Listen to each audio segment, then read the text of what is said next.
এই সন্তান, আল্লাহ রাব্বুল আলামিন তোমাকে মা আর বাবার খিদমত করার জন্য, বরণ পোষণের ভার গ্রহণ করার জন্য কেন বললেন জানোনি?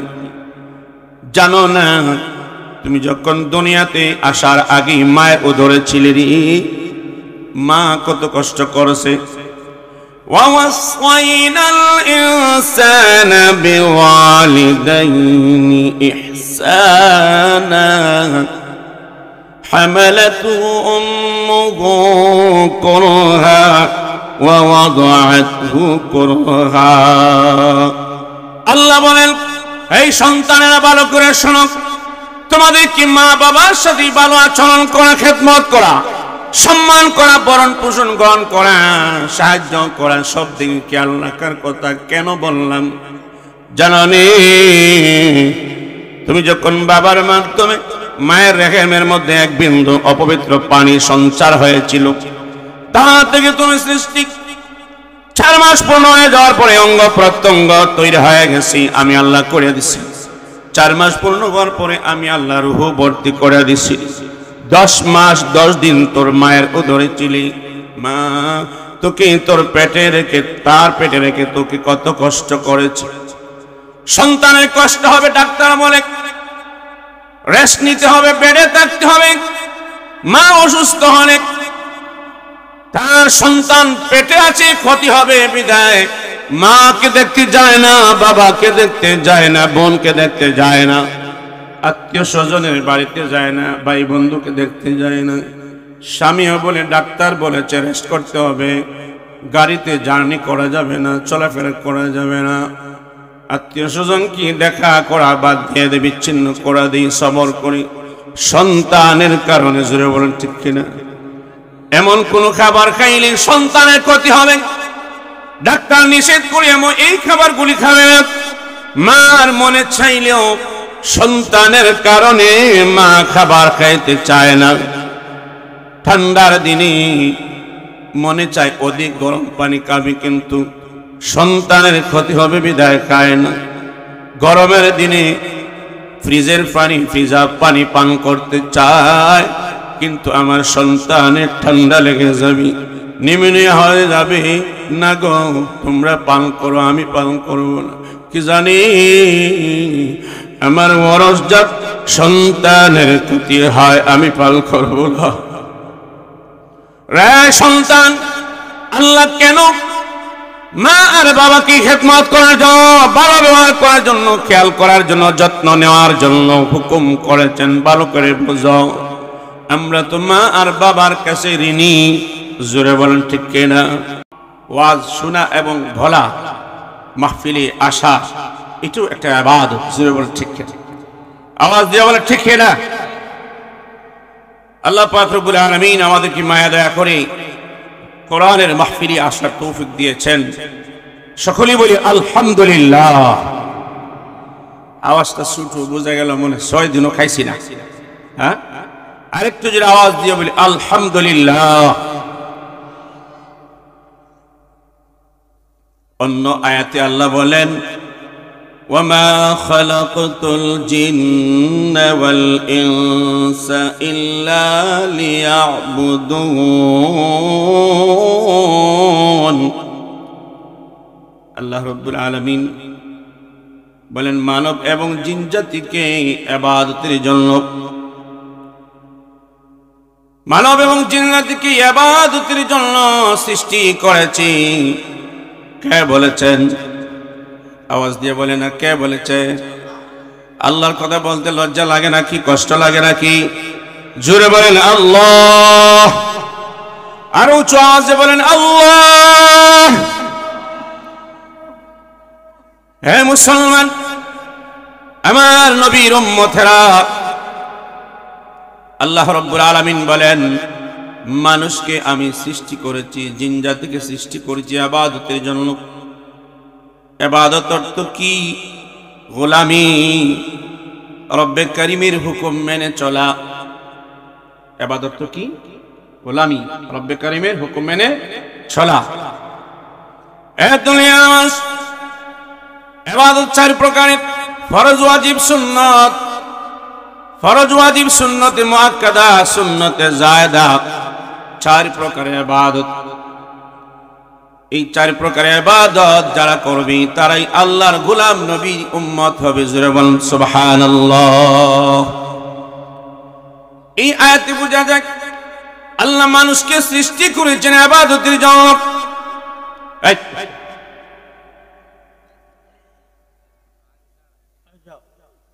ব্যবসা করা যাবে না, চাকরি করা যাবে না, জমিনে কাজ করা যাবে না, বিদেশ যাওয়া যাবে না।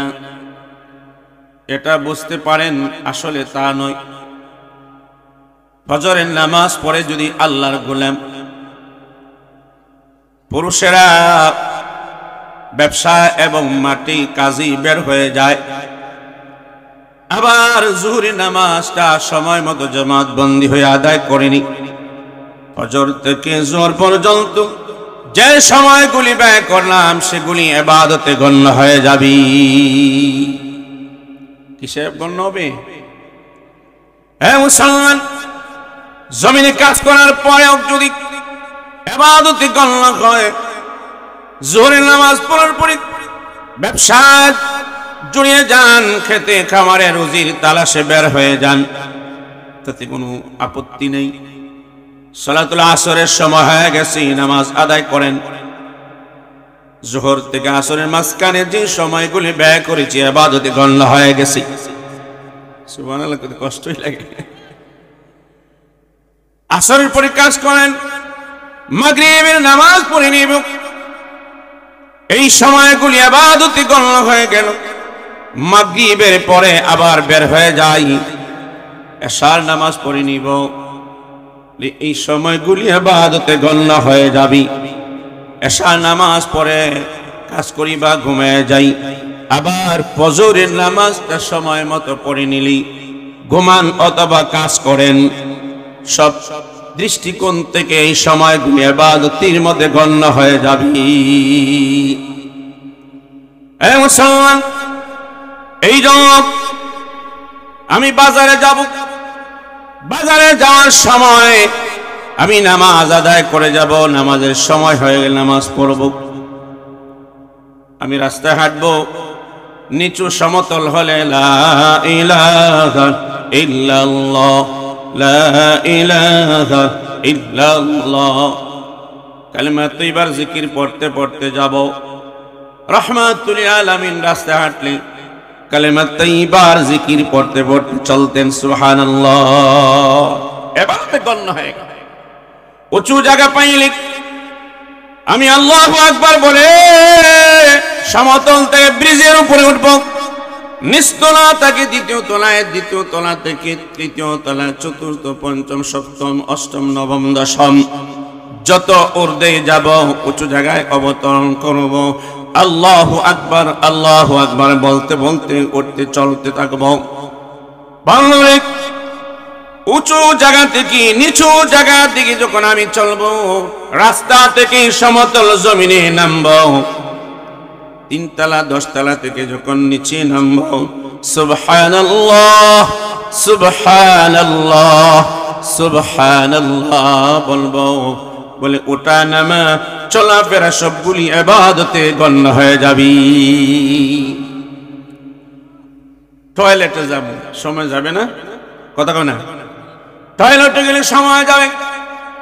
আমি টয়লেটে যাব, হাজত সেরতে যাব, প্রস্রাব পায়খানা করতে যাব, তখন কি করব?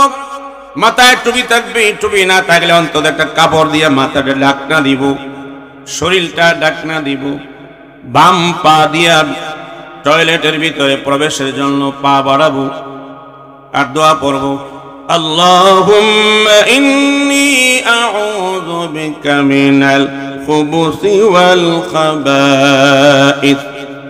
হে নবীর উম্মতেরা, বাথরুমের ভিতরে বাম পা দিয়ে প্রবেশ করলাম, দোয়া পড়লাম, মাথাটা লজ্জাস্থানের দিকে না তাকাইয়া স্বাভাবিকভাবে আমি আমার দৃষ্টিকে রাখবো। ধীরে ধীরে আমি ইস্তেগফার পড়ব, আস্তাগফিরুল্লাহ ইন্নাল্লাহা গফুরুর রহিম। জোরে আওয়াজ দিয়া না, দিলে দিলে মনে মনে।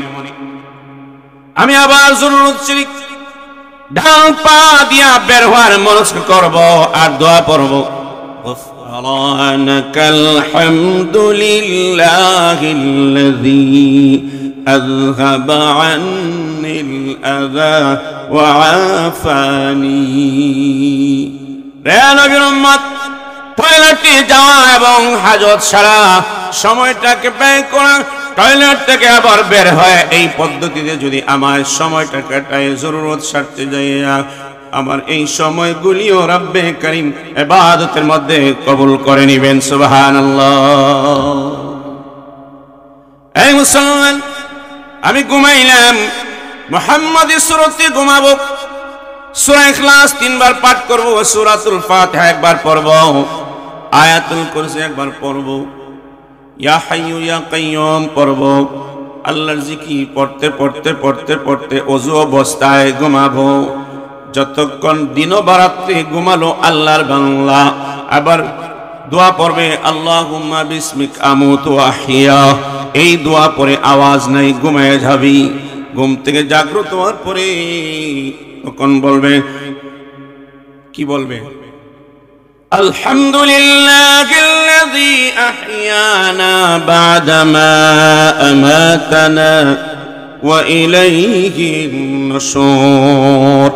হে নবীর উম্মত, এই মাসনুন দোয়াগুলি খুঁজা খুঁজা বের করে মস্ক করে মুখস্থ করতে হবে। 10 মিনিট ঘুমান, এই তরতিবে 10 ঘন্টা ঘুমান, আপত্তি নাই। যত সময় ঘুমের ভিতরে গেল, প্রত্যেকটা সময় সবগুলি সময় ইবাদতের মধ্যে গণ্য হয়ে যাবি। সুবহানাল্লাহ।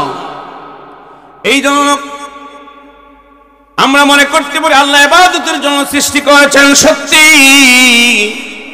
কৃষক তার কৃষিকাজ করবে, আল্লাহর জিকির তাসবিহ তাহলিল পাঠ করতে করতে কাজ করবে। ওযুর হালতে করলে আরো ভালো। যত সময় আল্লাহর বান্দা বান্দির ওযু থাকবে, সগীরা গুনাহগুলি জোরে জোরে পড়ে যায়। সুবহানাল্লাহ। এই মুসলমান, আপনার ওযু আছে, এখন একজন মানুষকে জিন্নাতে ধরছে, আপনি যদি যে কোন একটা আল্লাহর কালাম পড়ে, সূরা পড়ে, কালিমাতি বা শাহাদাত পড়ে এক গ্লাস পানির মধ্যে রোগী ব্যক্তিকে যদি ছিটা দেন, খোদার কসম করে বলি তার শরীরে জিনের কোনো এফেক্ট থাকতে পারে না। ওযুর এত বড় পাওয়ার। শুধু তাই না, ওযু অবস্থায় যদি মরণ হয়, শাহাদাতের মরণ হবে, জান্নাতি মরণ হবে। সুবহানাল্লাহ। ওযু করতে জানি, ভাল লাগেনি না? কষ্ট হয়। হ্যাঁ মুসলমান ভাই, তাহলে প্রত্যেকটা সময় আল্লাহর হুকুম নবীর তরিকা মতো ব্যয় করে নিলেই আমার জিন্দেগীর সময়গুলি ইবাদতের মধ্যে গণ্য হয়ে যাবে। এবার প্রশ্ন হলো, আল্লাহ পাকের কি প্রয়োজন আছে ইবাদত করা? দরকার? আল্লাহ যে সৃষ্টি করলেন ইবাদতের জন্য, ইবাদত করি কার? এই বুঝে থাকলে বলেন, ইবাদত কার করি? আর দুনিয়াতে কেউ ইবাদতের যোগ্য আছে? নাই। একমাত্র ইবাদতের মুস্তাহিক হলেন আল্লাহ। আল্লাহ পাকের ইবাদত করি, তাহলে বোঝা যায় আল্লাহ পাকের ইবাদতের প্রয়োজন আছে। না না রে গোলাম, আল্লাহ পাক রব্বুল আলামিন লিয়াবুদুনের মধ্যে যে লাম আছে, এটা লিয়ানফাউন নাস। বাংলায় নামাজ পড়বি, ওযুর হালতে থাকবি, ফজরের নামাজ পড়ে আবার জোহরের নামাজ পড়বে, জোহরের নামাজ পড়ার পরে আবার আসরের নামাজ পড়ে নিবে, আসরের নামাজ পড়ার পরে আবার মাগরিবের নামাজ পড়ে নিবি, মাগরিবের নামাজের পরে আবার এশার নামাজ পড়ে নিবি, এশার নামাজের পরে ঘুম থেকে জাগ্রত হইয়া আবার মসজিদে গিয়া ফজরের নামাজ জামাত বন্দি আদায় করবি। বলি 24 ঘন্টার ভিতরে যত গুনাহ হয় আল্লাহ পাক 5 ওয়াক্ত নামাজের বিনিময়ে গুনাহগুলি আল্লাহ মাফ করে দেয়। সুবহানাল্লাহ।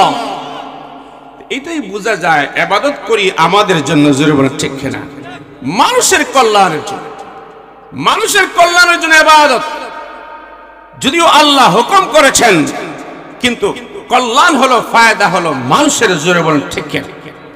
এই মুসলমান, এই জন্য একটা আয়াত আপনাদেরকে বলি। আল্লাহ রাব্বুল আলামিন বলেন, উদখুলুল জান্নাতা বিমা কুনতুম তা'মালুন।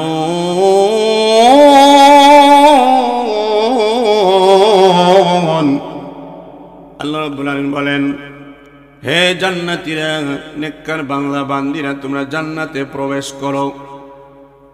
বিমা কুনতুম তা'মালুন, তোমরা যে আমি আল্লাহর যে নেক আমলগুলি করেছিলে তার বিনিময়ে তোমরা জান্নাতে প্রবেশ করো। সুবহানাল্লাহ, জবান সুবহানাল্লাহ।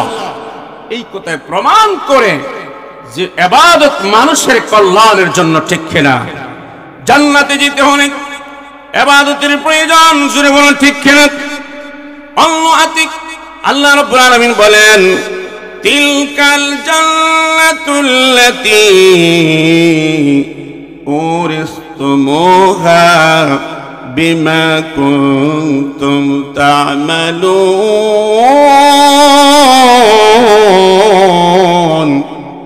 আল্লাহ রাব্বুল আলামিন বলেন, হে আমার বান্দা বান্দীরা, তোমরা জান্নাতে প্রবেশ হয়েছো কোন সূত্রে? জান্নাতের মালিক হলেন উরিসতুমুহা বিমা কুনতুম তা'মালুন। এই সূত্রে তোমরা যে দুনিয়াতে আমি আল্লাহর গোলামি করেছিলে, ইবাদত করেছিলে, এর বিনিময়ে আল্লাহ আমি তোমাকে দয়া করে জান্নাতের বাসিন্দা বানিয়ে দিলাম। সুবহানাল্লাহ। এটা প্রমাণ করে যে ইবাদত আমাদের কল্যাণের জন্য, ফায়দার জন্য। জোরে বলুন ঠিক কিনা? এবার আসেন, আমরা ইবাদত করব কতক্ষণ? দৈনিক 5 ওয়াক্ত নামাজ পড়লেই চলবে নাকি? সপ্তাহে একদিন জুমাবারে নামাজ পড়লে চলবে নাকি? কতক্ষণ করব? হ্যাঁ, দলিল আছে? দলিল আছে? নাই? হ্যাঁ আছে দলিল। আল্লাহ রাব্বুল আলামিন বলেন, হে মুসলমান, বুঝার চেষ্টা করেন। ওয়াবুদ রাব্বাকা হাত্তা ইয়াতিয়াকাল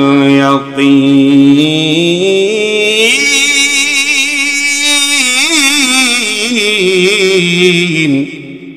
আল্লাহ রাব্বুল আলামিন বলেন, হে বান্দা মালিক, ইবাদত করো তোমার রবের। কতক্ষণ করো? একদিন, 2 দিন, 1 সপ্তাহ, 1 মাস, 1 বছর? না না, বাংলা বান্দিরা, তোমার জীবদ্দশায় যতদিন বাঁচবি, সুখে দুঃখে, অভাব অনটনে, বিপদে মুসিবতে, শান্তিতে, বাদশাহীর হালতে, জনগণের প্রজাদের হালতে, বাগানের লেবার, কুলি, ড্রাইভার এবং প্রধানমন্ত্রী, বিমানের পাইলট, যে কোনো অবস্থায় থাকো না কেন, যে কোনো অবস্থায় থাকে কেন, যতদিন দুনিয়াতে বাঁচবে মরণ পর্যন্ত তোমার রবের গোলামি করো। জোরে বলেন ঠিক কিনা? যতদিন বাঁচব ততদিন হুজুর নামাজ পড়িলাম ইনশাআল্লাহ, দাড়িটা রেখেলেম, হস্ত করিলেম, তারিখ করে। আল্লাহ বলেন, তুমি যতদিন বাঁচবে ততদিন নামাজ। জোরে বলেন ঠিক কিনা? ও কালকে থেকে নামাজ ধরেলিম, নামাজে ধরবো। নামাজ এমন মুসল্লি আসেনি? আছে। আর সামনের কাতারে যাওয়ার লাগি মাইর পড়ে, ঝগড়া করে, ইমামের পিছনে যাওয়ার লাগি ঠেলাঠেলি করে, এখানে নামাজ পড়ে। এই মুসলমান, এই জন্য আমি যতদিন দুনিয়াতে বাঁচব আল্লাহর গোলামি করব, আমার রবের গোলামি করব। আল্লাহ রাব্বুল আলামিন এখানে রব শব্দ বলেছেন, ওয়া'বুদ রাব্বাকা হাত্তা রাব্বাকা, ইবাদত করো তোমার রবের, তোমার রবের যতদিন তুমি দুনিয়াতে বাঁচো। বাঁচতে সুস্থ অবস্থায় অথবা অসুস্থ অবস্থায়, গরিবী হলস অবস্থায় অথবা সচ্ছলতা ধনী অবস্থায়। জোরে বল ঠিক কিনা? 2টা হালত থাকে, সুস্থ অথবা অসুস্থ, গরিব বা ধনী। হে মুসলমান, গরিব হলেও ইবাদত করতে হবে, ধনী হলেও ইবাদত করতে হবে, সুস্থ হলেও ইবাদত করতে হবে, অসুস্থ হয়ে গেলেও ইবাদত ছাড়া যাবে না। ঠিক আছে? একটু অসুস্থ হয়ে গেলে কিছু মানুষ আছে কুকাইতে কুকাইতে উনাই যায়, উনানি বুঝেনি, নামাজ পড়তে চায় না। হুজুর যাইতে পারি না মসজিদ, ফেমাস নামাজ পড়িনি, হুজুর পড়তাম পারি না ঠিক মতো। নাউযুবিল্লাহ মিন যালিক। হ্যাঁ মুসলমান, আমার পয়েন্ট কিন্তু দুইটা, সময় নির্ধারিত সময়। এই জন্য আল্লাহ রাব্বুল আলামিন আমাদের কি নামাজের হুকুম করেছেন, যতদিন দুনিয়াতে বাঁচবো। আল্লাহ রাব্বুল আলামিন সূরাতুল বুরুজে বলেন, ইন্নাল্লাযীনা আমানু ওয়া আমিলুস সালিহাত وعملوا الصالحات لهم جنات تجري من تحتها الأنهار ذلك الفوز الكبير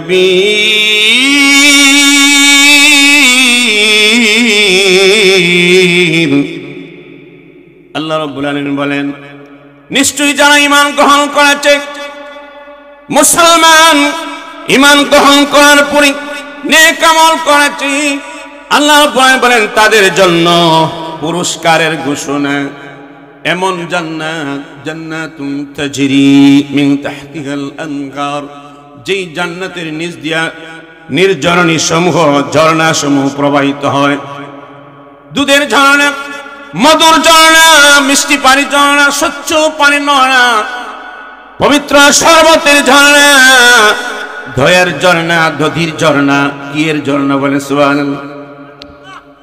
জান্নাতের নিচ দিয়া আপনাকে লক্ষ্য করে ভয়ে ভয়ে যাবি। এখানে ঝর্ণার কথা আল্লাহ বলেছেন, আনহার, নাহরুনের বহুবচন আনহার, ঝর্ণা।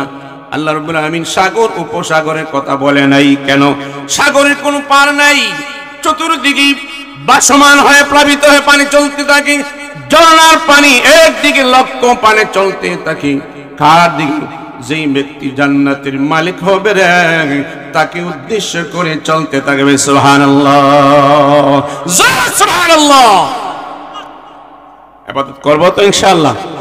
কার ইবাদত? এতক্ষণ বুঝতে পারছেন কার ইবাদত? একটা হাদিস বলি শেষ করব।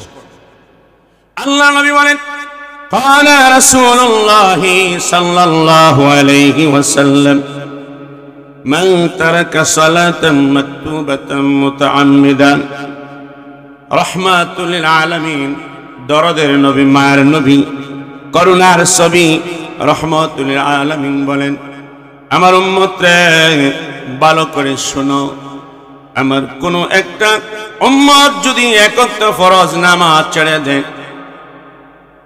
যার কারণে আল্লাহ পাকের সাথে তার কোনো সম্পর্ক থাকে না, বিচ্ছিন্ন হয়ে যায়, এক ওয়াক্ত ফরজ নামাজ কেবলমাত্র ছেড়ে দিলে আল্লাহ পাকের সাথে সম্পর্ক থাকে না।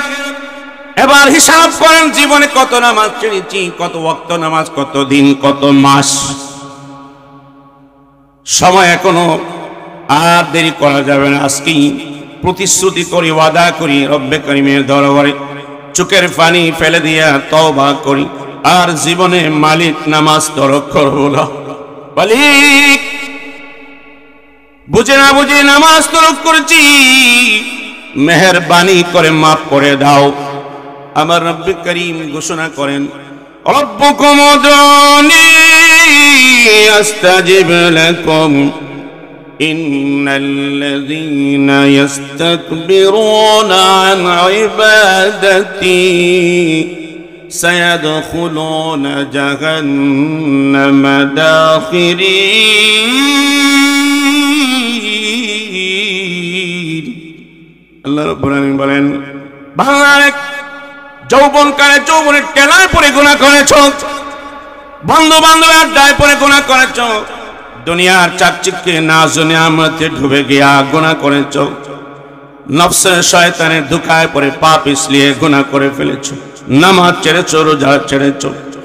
তওবা করো, আমি রব্বে করিমকে ডাক দাও, আমি রব্বে করিমের কাছে বলো, আমি আল্লাহ, তুই বলতে দেরি, চোখের পানি চোখ থেকে বের হইয়া নাকের আগায় আসার আগে আগে আমি তোর রব, তোর ডাকে সাড়া দিয়া তোর জিন্দিগির সকল গুনাহ আমি আল্লাহ মাফ করে দিব। হে মুসলমান ভাইয়েরা, এই জন্য নামাজ পড়বো তো ইনশাআল্লাহ, ইবাদত করবো তো ইনশাআল্লাহ। কার ইবাদত? দুটো হাত উঠে বলেন, কার ইবাদত? জোরে বলেন আল্লাহ। মারহাবা। এবার আসেন 2 নম্বর পয়েন্টে, ওয়াবিল ওয়ালিদাইনি ইহসানা। আল্লাহ পাকের ইবাদতের ঘোষণা করার পরে, হুকুম করার পরে 2 নম্বর ঘোষণা করলেন সন্তানকে তার মা বাবার সাথে সদাচরণ করা, খেদমত করা, ভালো ব্যবহার করা। হে দুনিয়ার মানুষ, মা বাবার সাথে ভালো আচরণ করা, মা বাবার খেদমত করা, মা বাবাকে খাবার দাবার করা, বরণ পোষণ গ্রহণ করা সন্তানের প্রতি, এটা কার ঘোষণা? কার ঘোষণা? জোরে বলেন কার? আল্লাহ। এই জন্য সন্তান, তুমি সন্তানের বাবা হও না কেন, তোমার মা বাবা যদি এখনো বেঁচে থাকে, যতই বড় সন্তানের মা আর বাবা হও না কেন, বিন্দু পরিমাণ মা বাবার সাথে ত্রুটি করলে, খেদমতে কমতি করলে, এই আয়াতার প্রমাণ করে রব্বে করিমের দরবারে জবাবদিহি করতে হবে, ঠিক কিনা? জবাবদিহি করতে হবে, জবাবদিহি করতে হবে।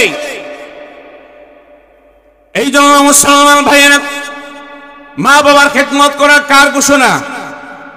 মা বাবাকে খাওয়ানো, বরণ পোষণ করা, কাপড় চোপড় দেওয়া কার ঘোষণা? জোরে কয় না, জোরে কয়। বিয়ে করে বউলিয়া চলে যায়, এই জন্যই তো চিল্লা বলে আল্লাহ।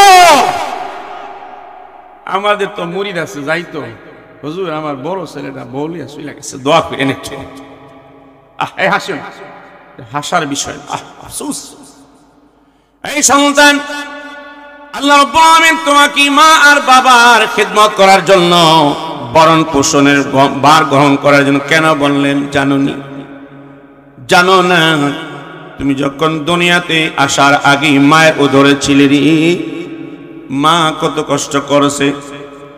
ওয়াসাইনাল ইনসানা বিওয়ালিদাইনি ইহসানা حملته أمه كرها ووضعته كرها। আল্লাহ বলেন, এই সন্তানেরা ভালো করে শোনো, তোমাদের কি মা বাবার সাথে ভালো আচরণ করা, খেদমত করা, সম্মান করা, বরণ পোষণ গ্রহণ করা, সাহায্য করা, সব দিকে খেয়াল রাখার কথা কেন বললাম জানি? তুমি যখন বাবার মাধ্যমে মায়ের রেহেমের মধ্যে এক বিন্দু অপবিত্র পানি সঞ্চার হয়েছিল, তা থেকে তুমি সৃষ্টি 4 মাস পূর্ণ হয়ে যাওয়ার পরে অঙ্গ প্রত্যঙ্গ তৈরি হয়ে গেছি, আমি আল্লাহ করে দিছি। 4 মাস পূর্ণ হওয়ার পরে আমি আল্লাহ রূহ ভর্তি করে দিছি। 10 মাস 10 দিন তোর মায়ের উদরে ছিলি, মা তোকে তোর পেটে রেখে, তার পেটে রেখে তোকে কত কষ্ট করেছে। সন্তানের কষ্ট হবে, ডাক্তার বলে রেস্ট নিতে হবে, বেডে থাকতে হবে। মা অসুস্থ হলে, তার সন্তান পেটে আছে, ক্ষতি হবে বিদায় মাকে দেখতে যায় না, বাবাকে দেখতে যায় না, বোনকে দেখতে যায় না, আত্মীয় স্বজনের বাড়িতে যায় না, ভাই বন্ধুকে দেখতে যায় না। স্বামীও বলে, ডাক্তার বলেছে রেস্ট করতে হবে, গাড়িতে জার্নি করা যাবে না, চলাফেরা করা যাবে না। আত্মীয় স্বজন কি দেখা করা বাদ দিয়ে দেয়, বিচ্ছিন্ন করা দিই, সবর করি সন্তানের কারণে। জোরে বলেন ঠিক কিনা? এমন কোন খাবার খাইলে সন্তানের ক্ষতি হবে, ডাক্তার নিষেধ করে এমন এই খাবারগুলি খাবে না। মার মনে চাইলেও সন্তানের কারণে মা খাবার খাইতে চায় না। ঠান্ডার দিনে মনে চায় অধিক গরম পানি খাবে, কিন্তু সন্তানের ক্ষতি হবে বিদায় খায় না। গরমের দিনে ফ্রিজের পানি, ফ্রিজা পানি পান করতে চায়, কিন্তু আমার সন্তানের ঠান্ডা লেগে যাবে, নিউমোনিয়া হয়ে যাবে, না গো তোমরা পান করো, আমি পান করবো না। কি জানি আমার মরজজাত সন্তানের ক্ষতি হয়, আমি পান করবো না। রে সন্তান, আল্লাহ কেন মা আর বাবাকে খেদমত করার জন্য, ভালো ব্যবহার করার জন্য, খেয়াল করার জন্য, যত্ন নেওয়ার জন্য হুকুম করেছেন। ভালো করে বুঝো, আমরা তো মা আর বাবার কাছে ঋণী। জোরে বলেন ঠিক কিনা? কোন সময় ঋণী? আমি এক অপবিত্র পানি থেকেই আমি ঋণী। মা হেফাজত করেছে, বাবা হেফাজত করেছে, চিকিৎসার ব্যবস্থা করেছি। সন্তান পুষ্টিকর যাতে হয়, পুষ্টি খাবার হয়, বাবা কষ্ট করে কাজ করে কামলা দিয়া মাটি কেটে বিবির খাবারের ব্যবস্থা করে দিয়েছি, চিকিৎসার ব্যবস্থা করে দিয়েছি। রে সন্তান, বাবা ভালো কাপড় পরতে চায় না, আমার বিবির চিকিৎসা লাগবে, আমার সন্তানের ক্ষতি হবে। 1 মাস পূর্ণ হয়ে গেলে ডাক্তারের টেস্টমেন্ট নিতে হবে, পরীক্ষা নিরীক্ষা করতে হবে, টাকার প্রয়োজন। বাবার মন চাইলেও ভালো কাপড় পরে না। বিবি বলে, স্বামী গো, আমরা অল্প অল্প খাবো, কিছু টাকা জমা করে রাখবো, চিকিৎসার টাকার প্রয়োজন। যদি সিজার হয়ে যায়, হসপিটালে যেতে হয়, টাকার প্রয়োজন।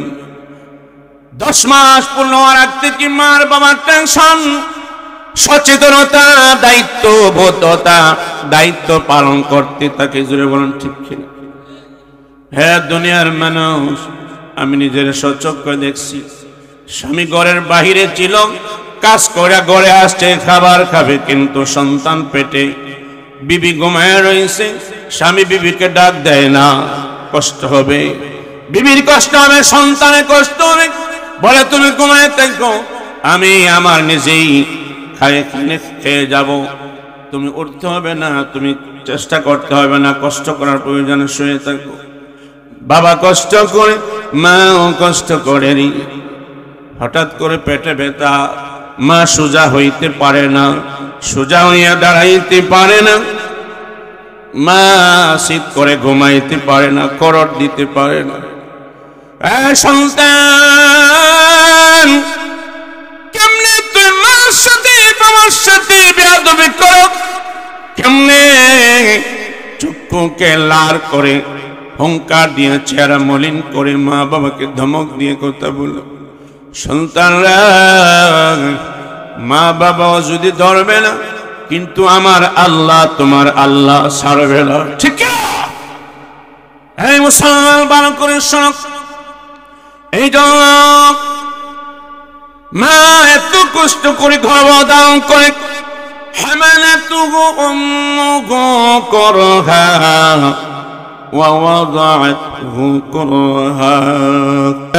প্রসবের সময় যে এত কষ্ট হয়, মা বোনদেরকে জিজ্ঞাসা করলে বোঝা যাবে। তুমি বুঝবা না রে যুবক, এই পুরুষেরা তুমি বুঝবা না, তুমি বুঝবা না। এই যাতনা যে ভোগে সেই বুঝতে পারে।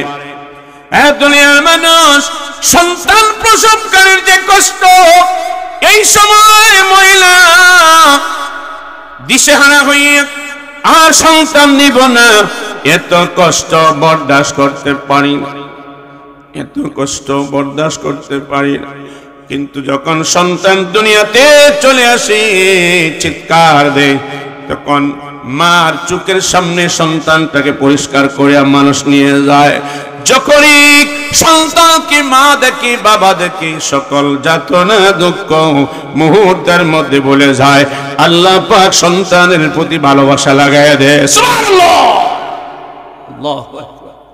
সন্তান দুনিয়াতে আসছে, নিউমোনিয়া হয়ে যায়, জন্ডিস হয়ে যায়, গ্যাস্ট্রিক হয়ে যায়, মার দুধ থাকাকালীন মাদরজাত অনেক বেমার সৃষ্টি হয়ে যায়।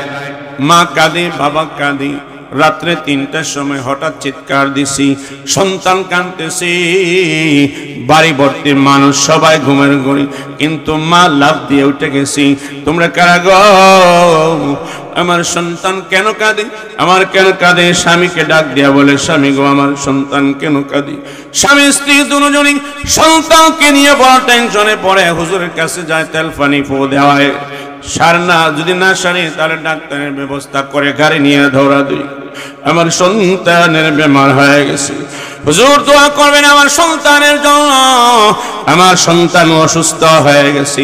বাবা দৌড়ে মসজিদে যায়, নামাজের আগে হুজুরকে বলে ইমাম সাহেব হুজুর আমার সন্তানের জন্য দোয়া করবেন। ভাইয়ের বন্ধুরে যুবক, মা রাত্রে ঘুমাইছে, আল্লাহর দিনে মা বুকে প্রস্রাব করে দিছে, মার বুকে পায়খানা করে দিছে, শরীরটা ভিজায় দিছে। লাফ দিয়ে মা জাগ্রত হইয়া সন্তানকে আগে পরিষ্কার করে সন্তানকে গরম কাপড় পরায়, লেপ দিয়ে ডাকা রাখে, তারপরে মা পরিষ্কার হয়। কোন মা দেখি নাই কোন সন্তানকে প্রস্রাব পায়খানার বিনিময়ে মা সন্তানকে লাথি মারা ফেলে দিতে কোনদিন দেখি নাই, কোনদিন রাগ করতে দেখি নাই, রাগ করতে দেখি নাই। আর আমরা যখন যুবক হই, মা বুড়ো হয়, একটু একটা শব্দ দুই একবার বললি বিরক্ত বোধ করি। জোরে বল ঠিক কিনা? কসম করে বলি, মার খলিজায় যদি একটু নাড়া দেয় আল্লাহর কুদরতে আরশ কম্পিত হয়, আল্লাহর আরশ কম্পমান। সাবধান সাবধান, যারা বেয়াদবি করেছো আজই মা আর বাবা দুনিয়াতে থাকলে পা ধরে মারছেন। এই তো 2 বছর বা 2.5 বছর মা স্তন থেকে দুধ পান করায়। জোরে বলেন ঠিক কিনা? এত দুর্বল, হাত লাড়তে পারি না, পা লাড়তে পারি না, খাবার খাওয়ার মতো যোগ্যতা নেই, এত দুর্বল, এত দুর্বল, এত দুর্বল। এই দুর্বল অবস্থায়, কমজোরি অবস্থায়, শক্তিহীন অবস্থায় আমার মা আর বাবা যত্ন করে আমাকে লালন পালন করেছে, ঠিক কিনা? তুমি বলবা না এখন আল্লাহ বইলা দিছে যে মানুষ ভুলে যাইবে, মানুষ তো নিমক হারাম, ভুলে যাবে। এই জন্য আল্লাহ আয়াতের মধ্যে শব্দ ব্যবহার করেছে, হে যুবক, তোমার মা আর বাবা মরে গেলেও হক আছে, দোয়া করো, ইস্তেগফার করো, সদকা খয়রাত করো। কি শব্দ দিয়ে দোয়া করবা? ওই যে আমি যে মার উদরে থাকাকালীন মা আর বাবা খেদমত করেছে, যত্ন নিয়েছে, জন্ম নেওয়ার পরে যে মা আর বাবা লালন পালন করেছে, ওই দিকে আল্লাহ ইঙ্গিত করে বলেছেন। আল্লাহ বলেছেন রব্বিরহামহুমা কামা রাব্বায়ানি সগীরা, রব্বিরহামহুমা কামা রাব্বায়ানি সগীরা। হে যুবক, হক কথা বললে মজা লাগে না, ঠিক না? গজল টান দিলে বুঝলেন, হ্যাঁ, বা কোনো কিছু হইলে গান টান হইলে খুব মজা লাগতো। যুবক, ভালো করে শোনে কথাগুলি কেন বলতেছি। আমার আল্লাহ পাক কিয়ামতের দিন আমাদেরকে জিজ্ঞাসা করবেন, যুবকেরা আমার সাথে বাবার সাথে বেয়াদবি করেছি, তোমরা বলো নাই কেন? জবাব দেওয়ার কোনো রাস্তা নাই, সুযোগ নাই। হাদিসে আছে আল্লাহ জবাব নিবেন, প্রশ্ন করবেন, মোকাবেলা দিতে হবে, আল্লাহর কাছে হিসাব দিতে হবে। এই জন্য উলামায়ে কেরাম মানুষদেরকে সুখের পানি ফেলায়া নসিহত গুনি উম্মতের কাছে পেশ করে। জোরে বলুন ঠিক কিনা? হে যুবক, ভালো করে শুনো, আল্লাহ রাব্বুল আলামিন দোয়া শিখাইছে। হে যুবক সন্তানেরা, যুবতী সন্তানেরা, তোমার মা বাবা দুনিয়া থেকে যদি চলে যায়, মারা যায়, তখনও তাদের হক তোমাদের উপরে রেখে যায়। একটা হক হইল মরে যাওয়ার পরেই জানাজার ব্যবস্থা করা, সন্তানের উপরে মা বাবার হক। 2 নম্বরে হলো মা আর বাবা যদি ওসিয়ত করে যায়, পুরা করা হক। আমার দিকে তাকান। 2 নম্বরে হক হলো মুখস্থ করে যাবে যাদের মা বাবা দুনিয়াতে নেই। 2 নম্বরে হলো মা বাবা যদি ওসিয়ত করে যায়, এই ওসিয়তটা পুরা করা হক। 3 নম্বরে হলো মা বাবার জন্য কোরআন শরীফ তিলাওয়াত করে, নামাজ পড়ে, ইস্তেগফার তওবা করে, দরুদ শরীফ পড়ে আল্লাহর কাছে ফরিয়াদ করা, দোয়া করা, সূরাতুল ইয়াসিন তিলাওয়াত করে দোয়া করা, আল্লাহ তাআলার কাছে মা বাবার কাছে বলা, মা বাবার কাছে বলা সন্তানের জন্য। এটা হলো 3 নম্বরের হক।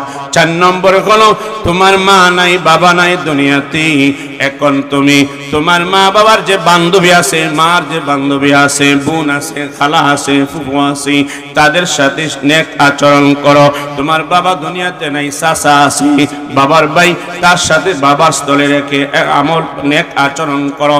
বাবার সহপাঠী বন্ধু বান্ধবের সাথে নেক আচরণ করো, তাদের সাথে সাক্ষাৎ করো, হাদিয়া তোফা নিয়ে যাও। বাবার বন্ধুদের সাথে, মার বান্ধবীদের সাথে। সুবহানাল্লাহ, এটা 4 নম্বর হক।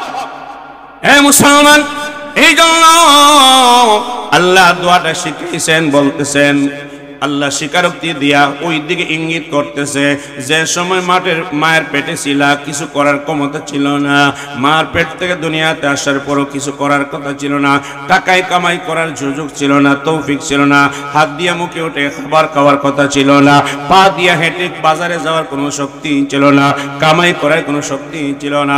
রব্বিল হামকুমা, হে রব্বুল আলামিন, আমার পিতা মাতাকে রহম করেন, দয়া করেন, ভালোবাসেন।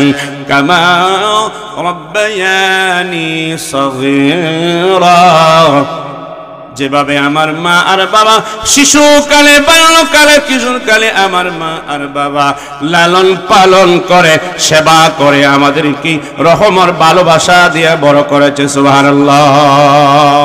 এই দুয়ার মধ্যে আল্লাহ ইঙ্গিত করেছে, যখন আমি দুর্বল ছিলাম তখন আমার মা আর বাবা আমাকে সেবা করেছে, খেদমত করেছে, ভালো আচরণ করেছে, আব্বু আব্বু বলে, আম্মু আম্মু বলে ডাক দিয়েছে। বল ঠিক কিনা? এখন মা আর বাবা বুড়ো হয়ে গেছে, বুড়া বেটা আর বুড়া বেটি বলো, তোমার মা আর বাবা তোমাকে আব্বু বলে ডাকছে, তোমার মা তোমাকে আম্মু বলে ডাকছে, আর এখন তুমি বুড়া বেটা বুড়া বেটি। হ্যাঁ মুসলমান ভাইয়েরা, এই জন্য আল্লাহ রাব্বুল আলামিন আল্লাহর ইবাদতের পরেই হকুল্লাহ, আল্লাহর ইবাদত এবং মা বাবা খেদমত করা, সদাচরণ করা, সর্ববিষয় খেয়াল রাখা, এটা হকুল ইবাদ। হকুল ইবাদ বান্দার হকের মধ্যে শ্রেষ্ঠতম একটা হুকুম হলো, কাম হলো, এটা হলো মা বাবার সাথে নেক আচরণ করা। ঠিক কিনা? মা বাবার সাথে নেক আচরণ করা মানে কি? আম্মা বালা শুনি সালাম দিয়েই শেষ, বিবির কাছে গিয়ে বসে থাকছে, মা পেটের ব্যথা আছে, খাবার খাইছে না, চিকিৎসার প্রয়োজন, কোনো খবর নাই, গিয়ে বিবির কাছে বুঝে সময় কাটাইতেছে। খবরদার, সর্বক্ষণ 24টা ঘন্টাই तमाम জীবদ্দশায় তোমার সেবা যেভাবে তুমি গ্রহণ করো, তোমার সন্তানের যত্ন যেভাবে করো, তোমার বিবির যত্ন যেভাবে করো, মা বাবা দুনিয়াতে বেঁচে থাকলে তাদের যত্ন নিতে হবে। নতুবা ধরা খাইবা আল্লাহর কাছে। এই জন্য মুসলমান ভাইরা, 2 নম্বর কথা হলো মা বাবার খেদমত করা, নেক আচরণ করা, এটা গুরুত্বপূর্ণ একটা হকুল ইবাদতের মধ্যে উল্লেখ করেছেন, গুরুত্ব বোঝানোর জন্য। 2 নম্বরে আল্লাহর ইবাদতের পরেই মা বাবার হুকুম পালন করা, খেদমত করার কথা বলেছেন। এটা হলো মা বাবার খেদমত করার মর্যাদা। বলেন সুবহানাল্লাহ। আল্লাহর ইবাদত করার হুকুম করার পরেই মা বাবার সাথেই সদাচরণ করা, খেদমত করা, যত্ন নেওয়ার কথা আল্লাহ নির্দেশ দিয়েছেন। এটা হলো গুরুত্ব, কোরআনের গুরুত্ব, আল্লাহ প্রদত্ত গুরুত্ব। জুড়ে বল ঠিক কিনা? এই মুসলমান ভাইয়েরা ভালো করে শুনেন, সবিস্তারিত আলোচনা করা আমার হাতে সময় নাই, অল্প সময়ের ভিতরে আমার কথা শেষ করব। মনোযোগ দিয়ে শুনেন। আল্লাহ রাব্বুল আলামিন বলেন, ইম্মা ইয়াবলুগান্না ইনদাকাল কিবার আহাদুহুমা আও কিলাহুমা। আল্লাহ রাব্বুল আলামিন বলেন, হে যুবকেরা ভালো করে শোনো, তোমাদের কাছে যদি তোমরা যখন প্রাপ্ত বয়স্ক হবে, মেয়েরা প্রাপ্ত বয়স্কা হবে, তোমার মাতা পিতা থেকে কোনো একজনকে যদি জীবদ্দশায় পাও, অথবা মা আর বাবা দুজনকে জীবদ্দশায় পাও, দুজন জীবিত আছে অথবা কোনো একজন জীবিত আছে, পরিষ্কার করে বুঝে নেবেন। এটা দুনিয়ার হালতের কথা আল্লাহ বলতেছেন, দুনিয়ার হকের কথা। ফালা তাকুল লাহুমা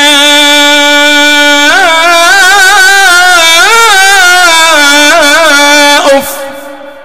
আল্লাহ বলেন উফ শব্দটা বলো না, উফ শব্দ মানে কি? যে কাজ করলে, যে শব্দ দিলে, যে আচরণ দিলে মা আর বাবার কলিজার মধ্যে ব্যথা পায়, চেহারা মলিন হয়ে যায়, বেজার হয়ে যায়, এমন কোন শব্দ, এমন কোন কথা মা আর বাবার সাথে কোনোদিন বলবে না। আল্লাহু আকবার! এই কথা আল্লাহু আকবার! কে বলেছে কথা? এই জোরে বল, কে বলেছে? আল্লাহ বলে। সত্য খোদার কসম করে বলি, আল্লাহর বান্দারা নামাজ কবুল হবে না, হজ করলে হজ কবুল হবে না যে সন্তান তার মা আর বাবার সাথে খারাপ আচরণ করে। এই মুসলমান বারো করে শোনো, এই জন্য জীবদ্দশে একজন অথবা দুজন কি পাও, তাদেরকে কোন ধরনের বেদনামূলক কষ্টমূলক শব্দ বলো না, আচরণ করো না, কাজ করো না, বাপ ভঙ্গি দেখায় না, দৃষ্টি করো না। হে মুসলমান, এরপরে আল্লাহ বলেন ওয়ালা তানহারহুমা ওয়া কুল লাহুমা কাওলান কারীমা। তাফসীর দুরুল মনসুরের মধ্যে বলেন কাওলান কারিনা আও লাইয়িনান ওয়া সাহলান। হে মুসলমান ভাইরা, আল্লাহ রাব্বুল বলেন মার বাবার সাথে ধমক দিয়ে কথা বলবে না। হাদিস শরীফের মধ্যে আছে, কোন সন্তান যদি কেবলমাত্র চেহারাটা লাল করে, চক্ষুটা লাল করে, একটু তেরা করে রাগিনী দৃষ্টিতে তাকায়, বলে সেই ব্যক্তি মার হক নষ্ট করে ফেলাইছি, সে কবিরা গুনাহ করে ফেলাইছি, আর কিছু বলতে হবে না। যত ইবাদত করো রে গোলাম, যত হজ করো, যত সদকা করো, কোন আমল রব্বি কারীমের দরবারে মঞ্জুর হবে না। নাউজুবিল্লাহ। এই মুসলমান ভালো করে শোনো, মা বাবাকে ধমক দিয়ে কথা বলে না, মা বাবাকে ধমক দিয়ে কথা বলে না, যারা দিয়ে কথা বলে না, চোখ যারা দিবা না, চোখ রাঙ্গাইবা না, চেহারাকে পরিবর্তন করে কথা বলবে না, বিনয় নম্রের সাথে কথা বলবেন। وَقُلْ لَهُمَا قَوْلًا كَرِيمًا। আল্লাহ রাব্বুল বলেন وَقُلْ لَهُمَا قَوْلًا لَيِّنًا وَسَهْلًا كَرِيمًا। যখন মা আর বাবার সাথে কথা বলবে, চলতে ফিরতে, ওঠা বসায়, শয়নে, পাশে অথবা দূরবর্তী স্থান থেকে ফোনে, টেলিফোনে, যে কোনো মাধ্যমে কথা বলবে, বিনয় নম্র সহজ সরল ভাবে, সাদা সিধা ভাবে, নম্রতার সাথে, ভদ্রতার সাথে মা বাবার সাথে কথা বলবা। সুবহানাল্লাহ। কে বলেছে? একটু সজাগ করার জন্য বলি, কে বলছেন? মা বাবার সাথে নম্রতার সাথে কথা বলার জন্য কে বলেছেন? আল্লাহ বলেছেন। এবার আমি মা আর বাবার সামনে যখন আমি বসবো, কিভাবে বসবো? ওয়াখফির লাহুমা জানাহাদ-দুল্লি মিনার রাহমাহ। আমার অঙ্গ প্রত্যঙ্গ, আমার দেহ প্রত্যেকটা অঙ্গ যেন, আমার চোখ এবং ঠোঁট, চেহারা, আমার কণ্ঠ যেন এমন ভাবে হয়, বিনয়ী হয়, রহমত আর দয়া, ভালোবাসার প্রকাশ পায়। যেমন পাখি যখন বাসার মধ্যে খাবার নিয়ে সন্তানের জন্য পাখির বাসায় যায়, একটু লক্ষ্য করে দেখবেন রে যুবকেরা, সন্তানেরা, ভালো করে শোনেন, তখন বাচ্চাগুলো দুটা ডানাকে ফাঁকনাকে মহব্বতের ভালোবাসার দৃষ্টিতে ছায়া দেয়, বিনয়ের সাথে বিছায়া দেয়, বুঝাইতেছে গো মা বাবা, তুমি কষ্ট করা আমাদের জন্য রিজেক তালাশ করে খাবার নিয়ে আসছো, সমুদ্র থেকে, পাহাড় জঙ্গল থেকে, জমিন থেকে আপনার আমার জন্য খাবার নিয়ে আসছো। মা আমার খুবই প্রয়োজন, আমার কোনো প্রয়োজন, আমার কোনো কিছু নাই, দাবি নাই, অহংকার নাই। ওগো মা, আপনার কাছে আমি বিনয়ী প্রকাশ করতেছি। মা গো, আপনার কাছে আমি বিনয়ী প্রকাশ করতেছি। এমন ভাবে আচরণ দিয়ে বোঝায় আমি একমাত্র আপনার সন্তান, আপনি একমাত্র আমার মা আর বাবা। এইটা বোঝায়। হে মুসলমান ভাইরা, যুবক ভাইরা রে, যদিও 2-3টা সন্তানের বাবা হয়ে গেছি, আমারও চুল দাড়ি পেকে গেছে, কিন্তু মা আছে অথবা বাবা আছে অথবা দুজন আছে, তাদের সামনে যখন কথা বলবো বিনয়ের সাথে কথা বলবো। মার সামনে বাবার সামনে উঁচু জায়গায় বলবো না, পা লড়াইয়া বসবো না, হুঙ্কার দিয়া কথা বলবো না, রাগিনী সুরে কথা বলবো না, চেহারা মলিন করে কথা বলবো না, চোখ লাল করে কথা বলবো না, শরীর যারা দিয়া জুড়ে জুড়ে কথা বলবো না। ও ভাই, যদিও মার সাথে বলি না, অন্য কোনো মানুষের সাথে যদি কথা বলে আর ওই মজলিসে যদি আমার মা থাকে বাবা থাকে, তবুও যেন আমার কণ্ঠটা নিচু থাকে। জুড়ে বলুন ঠিক কিনা? তবুও যেন আমার কণ্ঠ, আমার আচরণ যেন নমনীয় থাকে, নতুবা মা আর সামনে বাবার সামনে আমি বেয়াদব হয়ে যাব, আমি ত্রুটিপূর্ণ হয়ে যাব।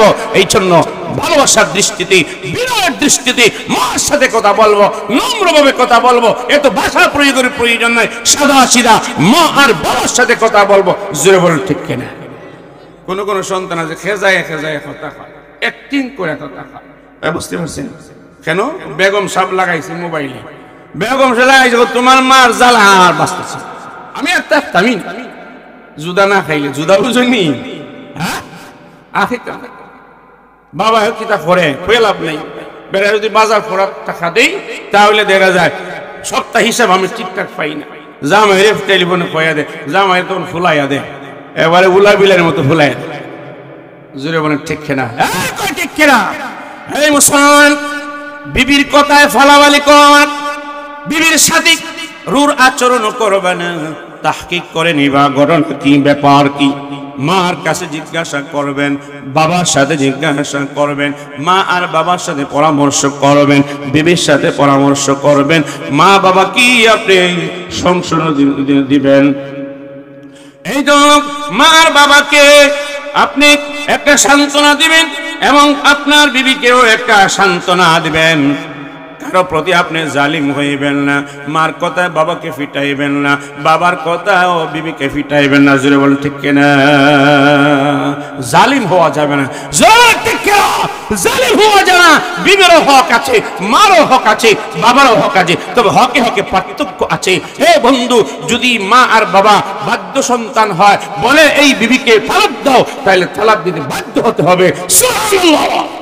এত মর্যাদা, এত পার আল্লাহ পাক মা আর বাবাকে দিয়েছে। এই যুবক ভাইরা, এই জন্য সময় কম, যেই কথা বলতেছিলাম, আল্লাহ রাব্বুল আলামিন বলেন, ওয়াকুল রাব্বিল হামহুমা কামা রাব্বায়ানি সগীরা।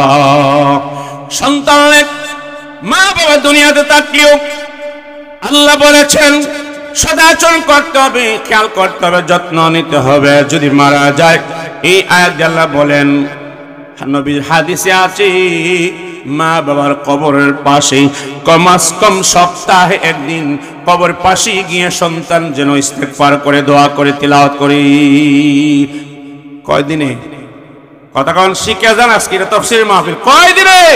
সপ্তাহে একদিন। গেছেন নি কয়জন সপ্তাহে একদিন গেছেন? সপ্তাহে একদিন মা আর বাবার কবরের পাশে কয়জন গেছেন? একটা হাত দেখি। আমরা তো বাধ্যগত সন্তান, মা আর বাবার জন্য কত ফিরিত, কত দয়া। নবী বলেছেন সপ্তাহে একদিন মা আর বাবার কবরের পাশে গিয়া দোয়া করা, ইস্তেগফার করা, তিলাওয়াত করা। আল্লাহ কোরআনে বলেছেন এই দোয়া করার জন্য। এটা কোন হাদিস না, এটা কোরআন। রব্বিল হামহু, সবাই বলেন রব্বিল হামহুমা কামা রব্বায়ানি সগীরা। হে মুসলমান ভাইরা, এই জন্য এক হাদিসের মধ্যে আছে, এক হাদিসের মধ্যে একজন আনসারী সাহাবী বলতেছে, ইয়া রাসূলুল্লাহ, ইয়া হাবিবাল্লাহ, নবীজি গো, আমার মা বাবা দুনিয়াতে নাই, মরার পরে কি আচরণ করব, কি খেয়াল করব, কি খেদমত করব? আল্লাহ নবী বললেন, সাহাবীরে তোমার মা আর বাবা যদি মারা যায় দাফনের কাজ সম্পন্ন করো। 2 নম্বর হলো ইস্তেগফার তওবা করো, কোরআন শরীফ তিলাওয়াত করো, সদকা খয়রাত করো, দোয়া করো। 3 নম্বরে হলো বন্ধু বান্ধব থাকলে, মার আত্মীয় স্বজন থাকলে, বাবার বন্ধু বান্ধব বা চাচা থাকলে তাদের সাথে সম্পর্ক রাখো। সুবহানাল্লাহ। এক হাদিসের মধ্যে আছে আল্লাহর নবী বলেন, যেই মানুষটা কাউকে সাহায্য করলো, কাউকে মায়া করেছে, সাহায্য করেছে, খরচ দিয়েছে, খোটা দিল, নবীজি বলেন সে জান্নাতে প্রবেশ করবে না। 2 নম্বর, যে সন্তান মা বাবার সাথে বেয়াদবি করেছে, নাফরমানি করেছে, ওই সন্তান জান্নাতে যাবে না। 3 নম্বরে হলো যারা মদ পান করে, ব্যস্ত মদ পান করে, ওই লোকটাও জান্নাতে যাবে না। নাউজুবিল্লাহ। মদ পানকারী জান্নাতে যাবে না। মা বাবার সাথে অবাধ্য সন্তান, নাফরমান সন্তান জান্নাতে যাবে না। 3 নম্বর, কাউকে কোনো কিছু দেয়া, খোটা দিলে জান্নাতে যেতে পারবে না। নাউজুবিল্লাহ। আল্লাহ নবীর এক হাদিসের মধ্যে আল্লাহ নবী বলেন, রিযাল রাব্বি ফি রিযাল ওয়ালিদাইন ওয়া সাখাতুল রাব্বি ফি সাখাতিল ওয়ালিদাইন। হে দুনিয়ার মানুষ, মা বাবাকে খুশি রাখতে পারলে সন্তান আল্লাহ তার প্রতি খুশি থাকবে। মা বাবা অসন্তুষ্ট থাকলে ওই সন্তানের প্রতি আল্লাহ অসন্তুষ্ট থাকবে। নাউজুবিল্লাহ। হে দুনিয়ার মানুষ, এই জন্য আরেকটা হাদিসে আল্লাহ নবী বলেন, কুল্লু যুনুবি ইয়াগফিরুল্লাহু তাআলা মিনহা মা শাআ। আল্লাহ নবী বলেন, প্রত্যেকটা গুনাহগারের গুনাহ আল্লাহ চাইলে মাফ করে দিবেন, ইল্লা উকুকুল ওয়ালিদাইন। কিন্তু মা বাবার সাথে নাফরমান অবাধ্য সন্তানকে আল্লাহ মাফ করবে না। নাউজুবিল্লাহ। ফাইন্নাহু ইউআজ্জালু লিসাহিবিহি ফিল হায়াতি ক্বাবলাল মামাত। ও যুবকেরা রে, মা বাবার সন্তানের ভালো করে শোনো। আমার নবী বলেন, আল্লাহ সকল গুনাহগারের গুনাহ মাফ করে দিবেন আল্লাহর মনসা হলে। কিন্তু মা বাবার সাথে নাফরমান যারা নাফরমানি করবে তার গুনাহকে আল্লাহ মাফ করে দিবেন না। শুধু মাফ করে দিবেন না রে, জাহান্নামের আগুনে জ্বলবে, জান্নাতে যাইতে পারবে না। এটা তো অনেক দূরের কথা। আল্লাহ নবী বলেন, ইউআজ্জালু লিসাহিবি ফিল হায়াতি ক্বাবলাল মামাত। হে যুবক, তুমি দুনিয়ার জীবদ্দশায় যত ভালো হালতে থাকো না কেন, যত শান শৌকতে থাকো না কেন, আল্লাহর পয়গম্বর বলেন, যে যুবক, যে যুবতী, যে সন্তান মার সাথে বাবার সাথে খারাপ আচরণ করবে, আল্লাহ তাকে দুনিয়াতে লাঞ্ছিত করবেন, দুনিয়াতে আযাব দিবেন, দুনিয়াতে তাকে মুসিবত দিবেন, দুনিয়া তাকে ক্ষতিগ্রস্ত করবেন, দুনিয়াতে কি দুনিয়াতে মধ্যেই আল্লাহ মরণের আগে তাকে শাস্তি দিবেন, তাকে কণ্ঠাসা করবেন, লাঞ্ছিত পদস্থ করবেন। এই জন্য হে যুবকেরা, যারাই মা বাবার সাথে বেয়াদবি করেছি, আজও গিয়ে মা বাবার কাছে মাপ চাইনি।